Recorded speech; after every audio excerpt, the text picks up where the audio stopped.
Hi అండి. Welcome to Sri Karthika Creations. Today మనం fried rice ఎలా చేసుకోవాలో ఈజీగా చెప్తాను. ఫస్ట్ ఆఫ్ ఆల్ మనం క్యారెట్, టమాటో, ఆనియన్స్ ఇవన్నీ తీసి పక్కన పెట్టుకొని కట్ చేసుకొని ముందు ప్యాన్ తీసుకుని దాంట్లో ఆయిల్ పోసుకున్నాను. సో అది హీట్ ఎక్కుతుంది.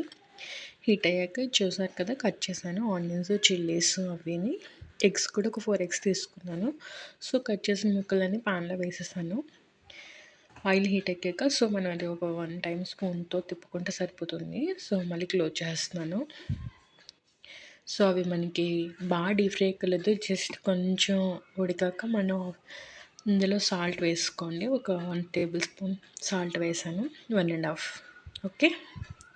అండ్ నెక్స్ట్ కొద్దిగా చిటికెడు పసుపు యాడ్ చేసుకోండి. నెక్స్ట్ ఒక 2 టేబుల్ స్పూన్స్ కారం కూడా యాడ్ చేసుకోండి. సో మనం ఇందులో సాల్ట్, పసుపు, కారం అనేవి యాడ్ చేసుకున్నాం. సో మసాలా కూడా యాడ్ చేసుకోవాలి. మనం ఆల్రెడీ ఇంట్లో ఉన్న మసాలా ఏదైనా యాడ్ చేసుకోవచ్చు. సో అల్లం వెల్లుల్లి పేస్ట్, గరం మసాలా ఉంటుంది కదా ఇంట్లో. సో మిక్స్ చేసిన దాన్ని వేస్తున్నాను. నేను ఇది ఒక 2 టేబుల్ స్పూన్స్ మసాలా అనేది యాడ్ చేసుకుంటున్నాను. సో చూసారు కదా, ఇది సేమ్ మనం స్ట్రీట్ సైడ్ బయట ఎలా తింటాం అలా ఉంటుందండి టేస్ట్. సో చిల్లీస్ చిన్న చిన్నగా కట్ చేసి వేసుకోండి, బాగుంటుంది. సో 4 ఎగ్స్ తీసుకున్నాను కదా, అవి ఆల్రెడీ వేరే బౌల్లో తీసుకొని కలుపుకోండి. సో దాన్ని మనం పాన్లో వేసేసుకుంటే సరిపోతుంది. సో చూసారు కదా ఎలా ఉందో.